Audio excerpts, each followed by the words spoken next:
Hi, Joe. Thanks so much for joining us. Welcome. My name is Vanessa Jacoby. I'm a professor in obstetrics, gynecology, and reproductive sciences here at UCSF. I'm the Associate Vice Chancellor for Clinical Research and the Director of the CTSI. I'm so happy to have Joe Williams here with us for the interview. Thanks so much for joining us. Joe Williams is a project manager for Girls Lab, a Black women-led research group here at UCSF. Joe is an advocate, researcher, and artist who's deeply dedicated to the autonomy and wellness of all people, and especially Black and mentally ill folks. Their previous research and professional endeavors have included improving sexual health education for foster youth statewide, increasing primary care use among monolingual Spanish speakers, and finally, bolstering lactation access support for Black mamas and birthing people in San Francisco. Outside of championing health equity, you can find Joe singing at karaoke or taking a long walk. That was part of the Joe approved bio, I have to say. So thank you so much for adding that. Joe, thank you so much for joining us and really excited to talk with you today. Yeah, so happy to be here. Tell us a little bit about yourself and how you came to the work at Girls Lab. Yeah, well, thank you for that lovely intro. So, as you mentioned, my name is Jill Williams. I go by she, they pronouns, and I'm a project manager at Girls Lab. Just in terms of my own background, I'm originally from LA, but I've been in the Bay for about half of my life. I went to Stanford, I'm class of 2016, where I majored in human biology and graduated with honors. And then a little later on, and more recently, I got my MPH from UC Berkeley with a concentration in health and social behavior. So always have been so enthralled by public health and the idea that the society around us impacts us, but that we can also impact society. So that's just kind of a little bit of background about myself. Can you tell us a little bit about Girls Lab? As you mentioned, Girls Lab is a Black woman-led research group here at UCSF. We are led by Dr. April J. Bell. So just under her leadership and vision, we are essentially seeking to improve the health and well-being of Black adolescent girls of all gender identities.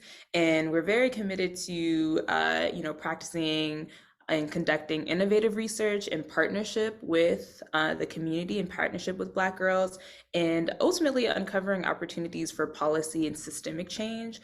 And in addition to our research work, we are, in the outcomes and impacts of that, we're also committed to providing opportunities for scholars of color, and particularly Black women scholars. So we host grad students and undergrads, and hopefully this summer we'll be hosting a couple of high school students we're very excited about. So we're just trying to shift ideas and behaviors, and we just understand this also through the life course model and framework, right? That the experiences we're having when we're younger as Black girls can and does impact us later on. And so it's just such a critical intervention time period, but we also understand that we need to have research that is informed and guided by the insights of Black girls themselves. I wanted to learn a little bit more about how you do that partnership. So partnering around research with youth is something that I know is really important to you. Can you say a little bit about one project where you have that partnership and why you're excited about it? For us, something that I am definitely very proud of getting to work with is our Youth Advisory Board, or as we affectionately call it, our YAB.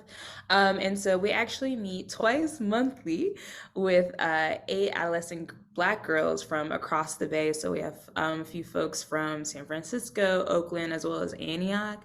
And we meet once a month virtually and once a month in person. And so it's really awesome because I think, to me, I see it as, in some ways, both an intervention in of itself, but also this opportunity to partner with the youth. And so during these meetings, we get the chance to talk with the youth about reproductive justice, the history of reproductive justice, health equity. And I think it's so important that we're taking this time to, take all the educations and learnings that, I got from Stanford and UC Berkeley, et cetera, and showing that to the younger people. Because for me, I didn't get introduced to some of these topics until college and in my master's.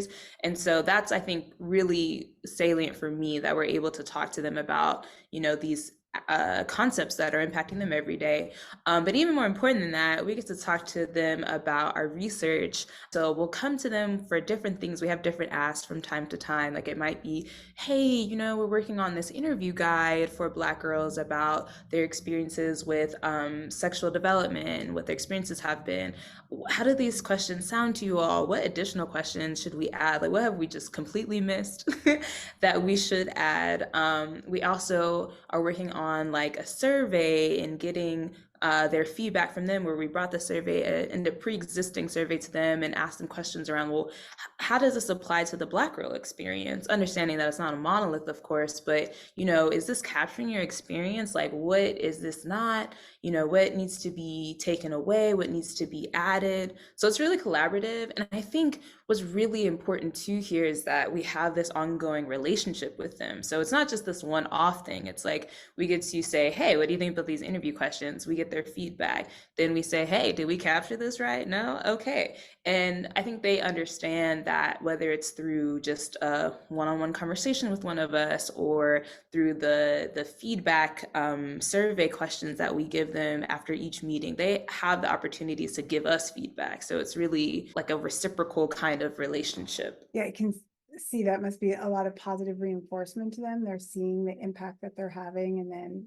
following up. Yeah, and I'm so glad that you asked me about youth advisory board. Something that I didn't mention neither in I mentioned kind of briefly in my bio is that I've previously done work like advocating for foster youth and former foster youth, and I myself grew up in foster care. So for me, when I reflect on like my early 20s or my very early career right outside of undergrad, I was working on foster youth advocacy work.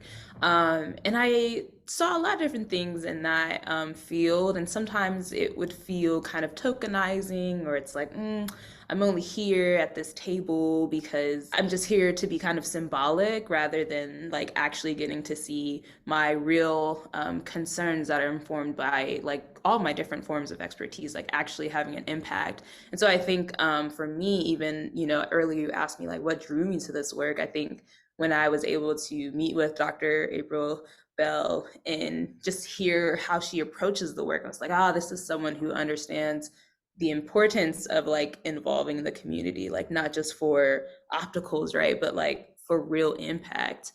And so it's been like just such a blessing getting to be a part of that, like, but they matter to us, like really, and they matter to the research. Yeah, thank you so much for sharing a little about your personal journey and how it's connected to your work. I was going to ask you because you talked about it a little bit before, how your personal experience, your lived experience really influences or impacts the work that you're doing now. I just think, something that really guides our work at Girls Lab is intersectionality, right? Like understanding like how these different systems converge at once.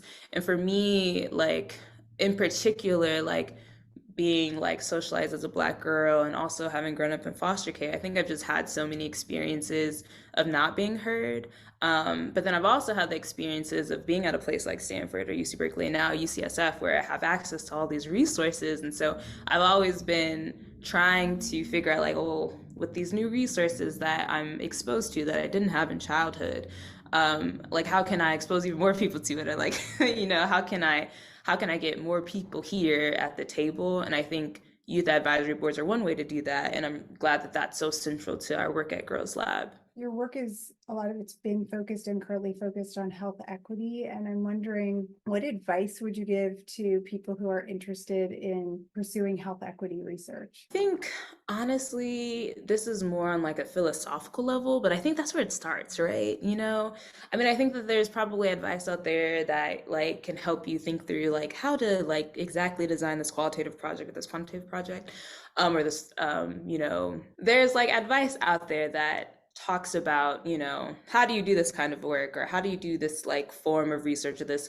methodology? But I think before you get to the part of methodology, you have to like take several steps back. I feel like even before you're like applying to a grant for the work, I think you have to take many steps back and like first start with like the self-reflection and like what exposure you've had to different frameworks that exists out there. I think like through grad school and even now here at UCSF, it's like I'm getting exposed to frameworks that move beyond, individual risk, that move beyond victim blaming. Like there's so much research that I've come across about communities that I come from that blame the victim, that like really put us at the center of the issues. But then when you think about or you learn about intersectionality or critical race theory or socio-ecological model or any number of them or structural determinants of health, you realize that there are like these bigger forces at play, like racism, ableism, sexism, etc., poverty, etc., that are impacting like who gets resources and who doesn't, who's getting sick and who's not, like who's living longer, who isn't, who's dying too young. You know, there are these bigger forces. And when I think about health equity, I think about broadening the scope. When I think about a problem, like really thinking about what other factors are out there other than individual behavior, not to negate the behavior completely, but to say like there's a bigger context here. So I very much am like, if you're thinking about doing health equity work, really taking first steps into, you know, looking into more of the literature around these frameworks that I named and others, so that you're informed and not just like replicating the same kind of research that blames people who look like me for issues that don't originate with us. I really appreciate you highlighting that frame shift in thinking about not shifting the viewpoint around blame and framing it in a different way. So thank you so much for highlighting that. Is there anything that I have not asked you that you want to share with our community about your work or yourself or your experience at UCSF? Yeah, I just started at UCSF 5 months ago. I still feel like a newbie, so I'm still kind of, you know, learning more about all of the health equity research at UCSF or all the different like ongoings. But I just think that the experience has been really positive so far. The fact that I am at like a research lab where I'm getting to work on topics like so deeply important to me and under Black leadership is so very, very cool. And that I've gotten to meet other like Black scholars who work at UCSF is also very, very cool.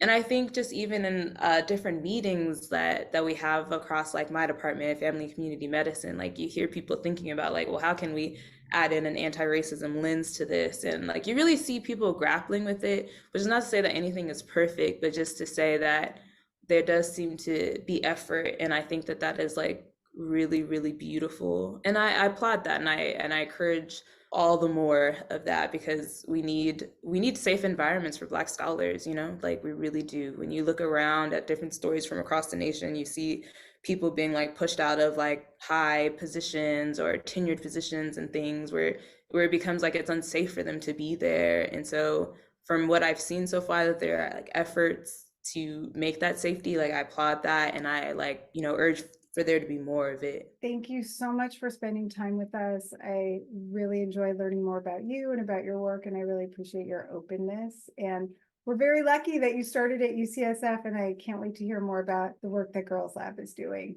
Thank you so much, Joe. Yeah, thank you so much for having me.